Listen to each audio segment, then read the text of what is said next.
সালামু আলাইকুম। আজকের দিনটা ডক্টর ইউনুসময় একটা দিন। আমার ধারণা যে গেল এক বছরে তিনি এতটা সমালোচিত হননি বা এতটা সেলফিশ হিসাবে জাতির সামনে উপস্থাপিত হননি, যতটা আজকে আক্তারের সাথে যেই ঘটনা ঘটিয়েছে আওয়ামী লীগের নেতাকর্মীরা আমেরিকাতে। এরপরেই আপনি দেখবেন সারা বাংলাদেশের যারা একটু ব্রেইনি মানুষ আছেন বা শিক্ষিত মানুষ আছেন বা অশিক্ষিতও আছেন, মিডিয়াতে অ্যাক্টিভ আছেন, সবাই কিন্তু ডক্টর ইউনূসের ভূমিকা নিয়ে প্রশ্ন তুলেছে। আর সরকারের পক্ষ থেকে একটা বিবৃতি আসছে যে ভিভিআইপি গেট দিয়া তারা কেন বের হতে পারে নাই, সেটার কারণ হচ্ছে ডক্টর ইউনূস সরকারের সফর সঙ্গীরা ভিভিআইপি গেটে চলে গেলেন।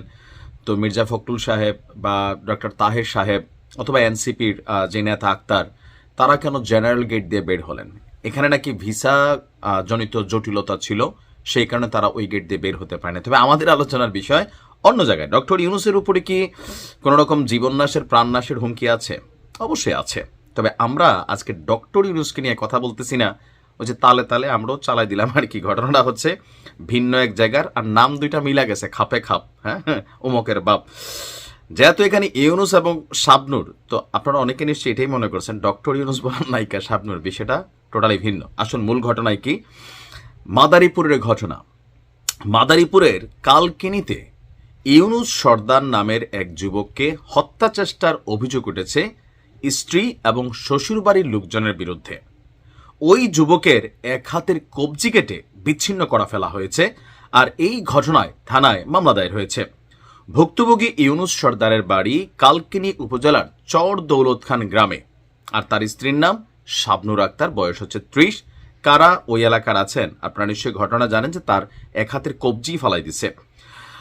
গণমাধ্যম বলছে যে স্থানীয় পারিবারিক এবং ইউনূস সর্দারের অভিযোগের সূত্রে জানা গেছে কালকিনি উপজেলার চর দৌলত খান গ্রামের মৃত মফিজ সর্দারের ছেলে ইউনূস সর্দারের সঙ্গে বিয়ে হয় একই গ্রামের মোস্তফা খানের মেয়ে শাবনূর আক্তারের। তাদের সংসারে একটি সন্তান আছে, কিন্তু বিয়ের পর থেকে তাদের মধ্যে ঝগড়া লেগেই থাকতো। ঝগড়া সবার ঘরে আছে, কারো ঘরে কিন্তু বাদ নাই। বেশ কয়েকবার ঝগড়া করে স্ত্রী শাবনূর বাবার বাড়িতে চলে যান, আবার কয়েকদিন পর ফিরে আসেন। এটা সবার ঘরেরই গল্প। তো কয়েক মাস আগে আবার ঝগড়া করে বাড়ি থেকে চলে যান শাবনূর আক্তার। 2রা এপ্রিল আবার চলে আসেন। এর দুদিন পর 4 এপ্রিল স্ত্রী সহ শ্বশুরবাড়ির লোকজন মিলে ইউনূস সর্দারের উপর, মেয়ের জামাইয়ের উপর তারা হামলা করেন। তারা দেশীয় অস্ত্র দিয়ে বাম হাতের কবজি বিচ্ছিন্ন করে হত্যা চেষ্টা চালান। এ সময় ইউনূস সর্দারের চিৎকারে আশপাশের লোকজন এগিয়ে এলে তারা সবাই পালিয়ে যান। ইউনূস সর্দার বলেন, এই ঘটনার পর আমি অসুস্থ ছিলাম, তাই দীর্ঘদিন এটা নিয়ে মামলা হয়নি। আমার চাচাতো ভাই এবং ভাই তাজুরুল বাদী হয়ে কালকিনি থানায় হত্যা চেষ্টা এবং বিস্ফোরক আইনে একটা মামলা দায়ের করেন। তবে আমি ওই সময় অসুস্থ থাকায় আমার শ্বশুরবাড়ির লোকজনের নামগুলা বাদ পড়ে গেছিল। এখন প্রশাসনের কাছে আমার দাবি, অপরাধীদের যেন দ্রুত আইনের আওতায় এনে সঠিক বিচার করা হয়।